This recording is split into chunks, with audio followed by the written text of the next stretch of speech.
With journalists banned from the war zone, it's difficult to get a clear sense of the humanitarian situation. Well, joining me now on the phone is Suresh Bartlett. He's the World Vision National Director in Colombo. Suresh, thank you so much for joining us. The Tamil Tigers have put down their weapons, but does this mean a signal? Does this end Asia's longest-running civil war? Yes, I think we can be fairly confident that this is probably the end. The government is claiming to have wiped them out completely.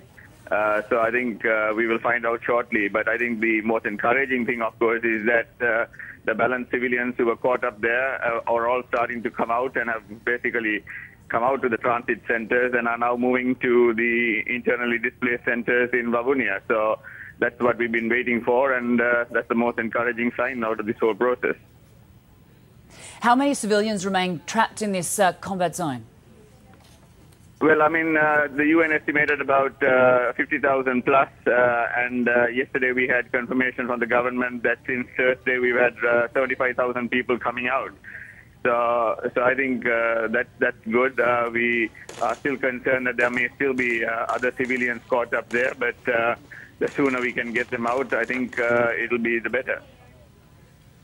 Despite the Tigers surrendering, the military says it will push on until it recaptures every inch of land. What does that mean for the people still trapped in that area?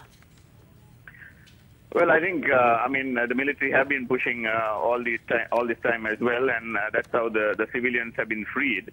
So I think, whatever remaining area, which is very, very small, I think once they push through there as well, then I'm sure the civilians hopefully could be freed without being harmed. And the concern, of course, is what the remaining cadres of the LTT would do.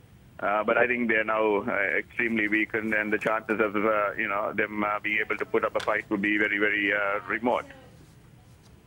So when does World Vision and other aid organisations plan to enter this conflict zone? No, I mean, we've not had access to the conflict zone now for many, many months. And I mean, that's been the issue, particularly with regards to the people who were there. And as a result of it, food was difficult to get through to the latter part of the stage because the conflict was so intense. And the people coming out, have been traumatized and are really probably, there must be a lot of evidence of malnutrition as well. So certainly, I think what we need to do now is that even as they come out, to try and be able to respond to their urgent needs and to be able to provide them the shelter, the food, and particularly from our point of view, we are concerned about the children and the vulnerable groups as well. And the psychosocial support is probably one of the keys to trying to heal the situation from what it has been up to now. You have an enormous job ahead of you. Suresh Bartlett from World Vision, many thanks for joining us from Colombo.